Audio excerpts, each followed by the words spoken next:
Namaskar and welcome to India Diplomacy, a show on India's national television channel Doordarshan about Indian foreign policy, India's international relations, and important developments in international politics that have a bearing on India's rise. Viewers, in this episode, we are taking a close look at global geopolitical flux. Geopolitics, which is the science and art of major powers vying and competing against each other for control over strategic locations around the world. This has existed since time immemorial. But in this episode, we are looking at the contemporary geopolitics and the twists and turns and the unexpected directions in which it's going, and what can we expect going into the future in light of this flux. And to discuss this, I'm really privileged to introduce you to one of the top gurus of global geopolitics, who's based in Austria, a writer, thinker, and commentator who's widely recognized for her original and astute observations of geopolitics, Velina Tchakarova. Velina Tchakarova is based in Austria, in Vienna, and she's joining us today all the way from there. Velina, welcome to Indian Diplomacy. Thank you. Thank you very much for the invitation. It's a big honor. Velina, you are based in Europe, so I want to kickstart our discussion by talking about this unexpected turn with regard to the Western alliance as a whole. With the return of Donald Trump in the last few months, we are seeing somewhat of a widening rift across the Atlantic between the United States and Europe. And we see there's a lot of soul searching going on in Europe about their own distinct role in the world. Should they tie their wagon to the American horse, or should they go it alone and become more autonomous? On the issue of the Ukraine war, how to end the war, on what terms to end the war, on the issue of how to deal with Russia, and of course on the issue of the trade war that Trump has unleashed against the Europeans. It looks like there's a lot of discord. Indeed, this transatlantic divide on the Trump 2.0 is, in my view, not merely tactical. It is structural and it is systemic, and let me explain very shortly why. Now, the announcement of US tariffs on European industrial goods is just the one side of the story, which shows that the US doesn't look at Europe as, let's say, strategic equal, but rather as a junior partner, and to some extent also as a geoeconomic competitor. But then the other side of the story is about the reduced US commitment on the old continent when it comes to, let's say, military aid for Ukraine, when it comes to the common position to end the war. And the only, let's say, so far, way of ending the war on the old continent was for both US and the European Union members to comprehensively support Ukraine during this war, or if you like, following this kind of motto of whatever it takes, what was actually the G7 statement from previous meetings. So you have reduced US commitment on the old continent, you have reduced NATO commitments, where now the expectation is that the European NATO members have to significantly increase their defense budgets up to 5%. You have the announcement, the official announcement of withdrawal from the old continent. And I don't mean only military presence, but I mean, of course, in terms of, again, strategic commitment. And then you have also this whole transactional diplomacy, because you know for a fact that Trump is anti-globalist. He doesn't like organizations and institutions such as the European Union or NATO, and Trump's America First doctrine prioritizes bilateral deals and short-term wins over any multilateral consensus or, let's say, shared identity. So to go back to your question, will this be the trigger for strategic autonomy, the famous call by French President Macron even prior to the re-election of Trump? Remember when Macron also announced the brain dead NATO? I can only give you a mixed reply, meaning that there will be certainly efforts towards enhancing defense capabilities. Now we have all these huge announcements in terms of Germany's Zeitenwende that is spending 100 billion special fund on defense. Then we have 800 billion announcement on behalf of the European Union, including 150 billion loans for, again, actually European defense systems. And then we have, of course, also the issue of European NATO members trying to deepen the interoperability. Think of the eastern flank of NATO. And last point, of course, coherent European position on the support for Ukraine, which also includes, of course, defense support. So this is the, let's say, the upside of this story emerging from the rift between the transatlantic allies. But the reality is much more brutal than we wish it to be. As you know, in geopolitics, there is no room for, for feelings or normative wishful thinking. And the reality is that as we speak, Europe has also, so to say, replaced the past formula of cheap fossil fuels, quick access to the Chinese market and Chinese production and American security umbrella with what exactly? Actually, with American fossil fuels, with access to the American market, because many European companies, meanwhile, over the last 3 years, have been also looking to leave the old continent because of competition problems, which are not only linked to, to the transatlantic rift. They are actually linked to the European problems that the continent is facing right now. And obviously, then again, the security umbrella is still very much relevant. Yeah, so it's a mixed picture indeed, and we have to see whether the Europeans will really become truly a separate power center, different from the US in the long run. But talking of the Russia factor, obviously, Velina, you are all watching the war and the aggravation of the crisis that Trump had supposedly come in to resolve once and for all. But increasingly, Trump himself has become highly frustrated with President Vladimir Putin, and it seems to be going nowhere. And the last phrase I heard Trump use for his Russian counterpart was absolutely crazy. So what happened to that idea of the reverse Nixon, that, finally the US will approach Russia with a more open mind and will embrace Russia and will co-opt Russia and will disentangle Russia from the no limits partnership with China? You have described the China-Russia relationship famously as a dragon bear. So what happens to the dragon bear it looks like it may be still intact, because Trump's overtures toward Russia do not seem to be paying off. And maybe it's a tall task, because even the first term of Trump, people said that, he is going to approach Russia with a non-liberal, unorthodox approach, and ultimately it didn't work out. So what's your reading of this Putin-Trump love-hate relationship that seems to be now going more towards the hate, but we don't know how it will end up?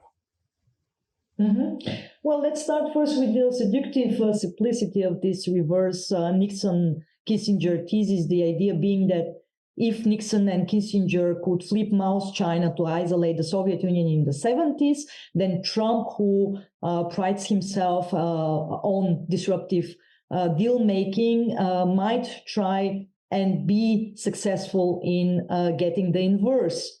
Pry Putin's Russia away from Xi Jinping's China. But to what outcome?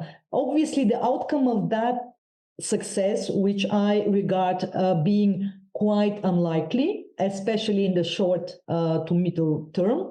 But still, let's take a look at it. What would be the outcome? Well, obviously, the encirclement of China in this new Cold War 2.0. So any geopolitical rapprochement between United States and Russia will be worst case scenario from China's perspective. That's absolutely clear. And obviously, this was also one of the main reasons why Western analysts got the Chinese reaction immediately after the beginning of the Russian invasion of Ukraine absolutely wrong. But even worse than that, they actually overlooked the systemic convergence, because the dragon bear is not a tactical alignment. It's not a strategic alliance in the sense how the West understands, for instance, NATO as a defense alliance based on shared values and shared strategic vision and shared interests. This systemic convergence has been organically emerging top-down, strictly top-down, steered by the two leaders, Vladimir Putin and Xi Jinping, over more than 10 years now. So it's not, the very fact that it has manifested now is just because we are in a geopolitical influx, in a geopolitical, what I call geopolitical interregnum right now. But to really wrap it up for you, why is it not possible in the short term, is because of the gains that both Russia and China can get from this systemic convergence, from this modus operandi of strategic coordination in all systemically relevant domains right now. And it's not just about creating a credible counterweight to the American power projection. It's in fact how they want to shape global and regional geopolitics differently, and they are indeed quite successful in that as we speak. Yeah. So I think it looks like Trump's efforts might go in vain, but we'll still see, because there seem to be so many flip-flops and fluctuations on a daily basis on these matters. You've already mentioned the dragon. Let's focus a little bit on the dragon now, Velina. China obviously likes the transatlantic rift because it weakens the Western alliance as a whole. China does not want a rift between itself and Russia, as you have said, because united they are a lot stronger against the West. But China has its eyes on dominating the Indo-Pacific. And we just heard Pete Hegseth, the US Defense Secretary, saying that under Trump's watch, we will not allow China to invade Taiwan. And he says that if at all deterrence breaks down, then the United States will actually fight and will win decisively against China. Now, that is a strong language, but the question is, are the Chinese going to buy these kind of assurances the US is giving to their allies and partners in Asia? Or will China think that maybe Trump is a transactionalist and, anyway, they are likely to strike a trade deal with the US, and therefore, he may just leave Taiwan to be eaten for lunch? Or what? I mean, there are so many other, crises in this region of the Indo-Pacific. As you know, the South China Sea disputes, the conflict with India, and the competition we have with China. So, given all these factors, what is your risk assessment of Indo-Pacific in this, unpredictable era, where we are not sure about US commitments, but the US is loudly proclaiming and giving security guarantees and commitments? Mm-hmm. Well, in my strategic outlook, already from the previous year, I argued that the Indo-Pacific is going to be the hottest place amid this Cold War 2.0 between America on the one hand and the dragon bear on the other hand. And the manifestation of it will happen already in 2025.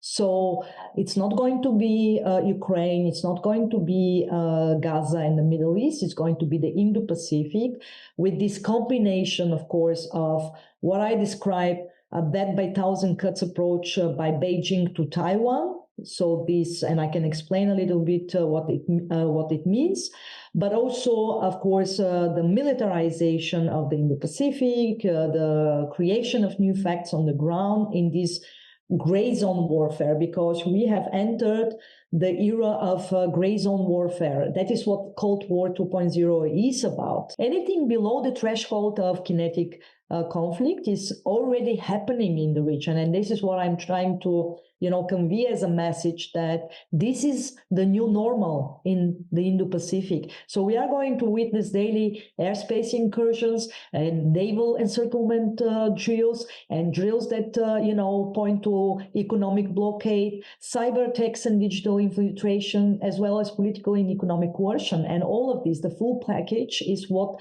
this, what will make these flashpoints beyond Taiwan so dangerous. When it comes to Taiwan, I do not share, the assessment of many of my colleagues who are now pointing to this upcoming blitzkrieg-style warfare by Beijing on Taiwan by 2027. I do agree that China will make sure to be ready by 2027. To start an invasion. But being ready doesn't necessarily mean or result in also a concrete plan to invade, especially because Xi Jinping has now a playbook thanks to Putin's strategic failures in Ukraine. The war of Russia against Ukraine is in its fourth year, and unfortunately, this is a war that will continue probably beyond 2030. Yes, you hear me well, beyond 2030. So Xi Jinping, in my view, has no intention of repeating these strategic failures, of getting caught in a long-term war. So instead, a death by thousand cuts strategy means this slow but steady penetration of the political system of Taiwan, of the economic vibrant model of Taiwan, but also of the social fabric of Taiwan in a long run of, let's say, 5, 8, 10 years. Not maybe a hot war, but definitely a cold war, which will involve this salami slicing, death by 1,000 cuts, gray zone, and much more aggression, much more violence, but hopefully not all-out war. Velina, we talked about Trump and, the kind of uncertainty that he brings to the table on all global issues. But you also mentioned a very interesting phrase early on. You said that you believe we are in a geopolitical interregnum. So let's focus for a moment on other factors that are driving this tendency towards anarchy, chaos, or offensive. Like many countries, revisionist powers believe that offensive has the advantage, and they're going on the rampage. So what is it structurally? What is this interregnum, or are we between two different eras? Obviously, the post-Cold War era is over, as by all accounts. We have not yet found a name for this. Some people are calling it New Cold War. So what is your reading of this interregnum and this era, which is inherently or structurally driving a lot of this geopolitical flux and unbelievable shifts and transformations? So yes, this is obviously the end of an era, if you like, the end of the Western liberal order or rules-based order as we've known it since post-1945 and then post-1991, following the collapse of the Soviet Union. This is the reality on the one side. When it comes next, what comes next to a new order, because we are in this transitional phase, so that is why geopolitical interregnum. My current assessment also differentiates from the one of the, let's say, the majority of geopolitical experts who point to this volatile, chaotic multipolarity. I just don't see multiple centers of power emerging right now as a full package.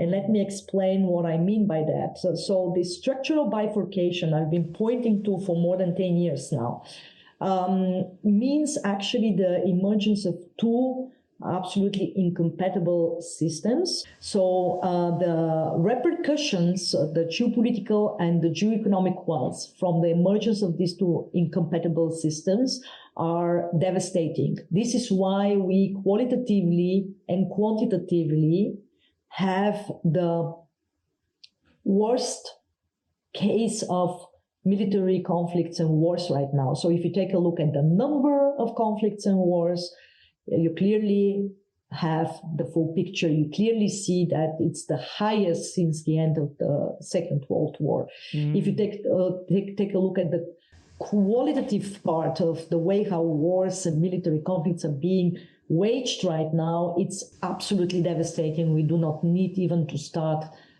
discussing that part.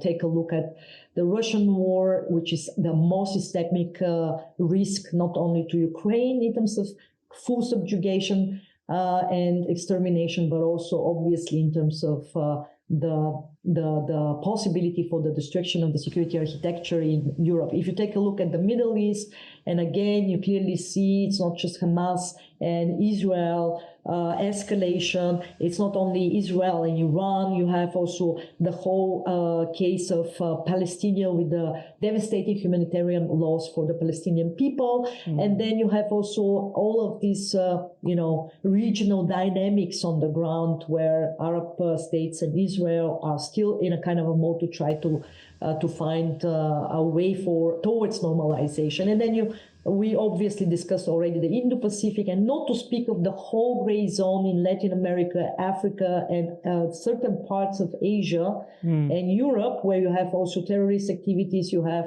proxy wars, you have military tensions. I want to take us to the end of the show because we are here in India and we have this vision of a emerging multipolar order. And, India recently overtook Japan and became the fourth largest economy in the world. It's likely to overtake Germany very soon and become the third largest. Of course, there's a huge gap between India on one hand and China and the US. But, we are working towards becoming a great power ourselves. And recently we saw in the India-Pakistan, clashes and confrontation that China was firmly on the side of Pakistan and supplied weapons and gave military and intelligence and diplomatic support. And there was just no question about the fact that there can be any kind of a peace or coexistence or friendship between India and China. It was quite proven in that conflict, that the brief confrontation. So where does India stand in your estimate in this race or in this new emerging order or in this interregnum?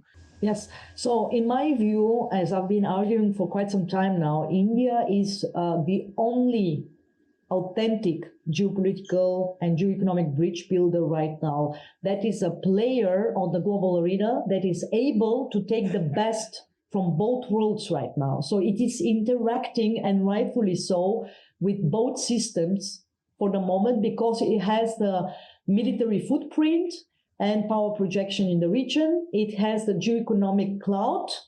It has the political leadership, and it has the, let's say, its own national interest and ability to do so, contrary to many other regional players. So India is, of course, deepening the relationship with the so-called West, with both America and the European Union members on the one hand, in specific areas when it comes to improving the standard of life of its own people, when it comes to technology transfer, modernization, and so on. But on the other hand, India has also deepened the strategic partnership with Russia and has normalized the relationship with China last year. And all of this was also, in my view, strategically the correct recalibration for this specific interregnum. Why? Because right now India can provide certain regional stability with its, in terms of the relationship with its strategic rival being China, in order to focus on economic growth, on actually uplifting its own citizens from a certain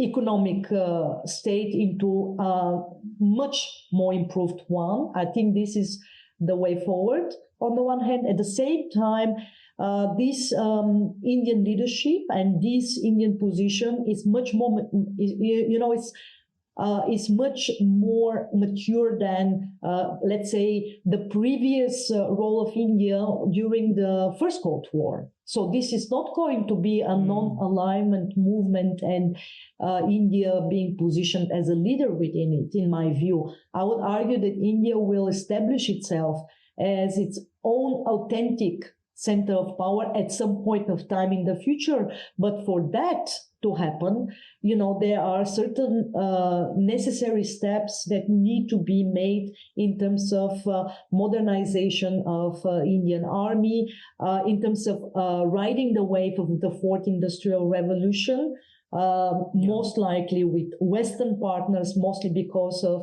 the problem with Chinese technologies. And then, of course, in terms of geoeconomic and in terms of regional partnerships, here, once again, I'm actually quite bullish on the Indian position. But, of course, there are a lot of issues, and you've mentioned some of them. There are regional problems with, the neighbor Pakistan, as we saw. We have also Chinese string of pearls approach to Indian neighbors in South Asia, and this is something that India will have to tackle. So for the next, let's say, 3 to 5 years, I will argue that this grand strategy to leverage the global disorder, to push back against China, but also to push back against Western partners when it comes to, for instance, the partnership with Russia. I would argue that Russia would, India would not give up on Russia for the sake of its own national interest. Yeah. So it's going to be a balancing act. Is the right one. Yeah. I mean, a lot of permutations and combinations for a rising power in this geopolitical interregnum. Viewers, fascinating discussion with Velina Tchakarova. Many takeaways. But for me, the main thing is that this is an unsettled period and a difficult era where war, anarchy, chaos, violence are on the rise. But at the same time, we may be able to avoid all-out major power war because of different structural reasons. And so there's also some room for optimism. India is rising, and Velina is bullish about India, and so are we. And I think the international community believes that India's rise is for regional and global stability. We'll have to see 5-10 years down the line as we catch up with China and the US, how to reassess this situation. But for now, there are two systems, as Velina says, and competing systems, and India is trying to forge its own path and ultimately hope to pave its own system, which will be distinct from the US and China, but not through non-alignment. So let me thank Velina Tchakarova. Very, very complex issues that you've untangled for our audience. I really appreciate your time and effort. Thank you. Thank you for inviting me to your show. It's a great pleasure. So viewers, you must have heard of an acronym called VUCA, V-U-C-A. It is often used in the military circles. Volatility, uncertainty, complexity, and ambiguity. So this era is a VUCA era by all means, and we'll have to see how different powers navigate. The discussion today showed you some of these aspects, but there's so much more. So do continue following this geopolitical flux, where it will ultimately settle, and in the form of what new order, we'll have to wait and see. We have to also will it. The new order has to be willed through the concerted action of conscious minds. So we are all watching, but also we need to act individually as Indians, but also collectively with our partners to try and shape this uncertain period. Thank you for watching. I'll see you again next time. Until then, take care.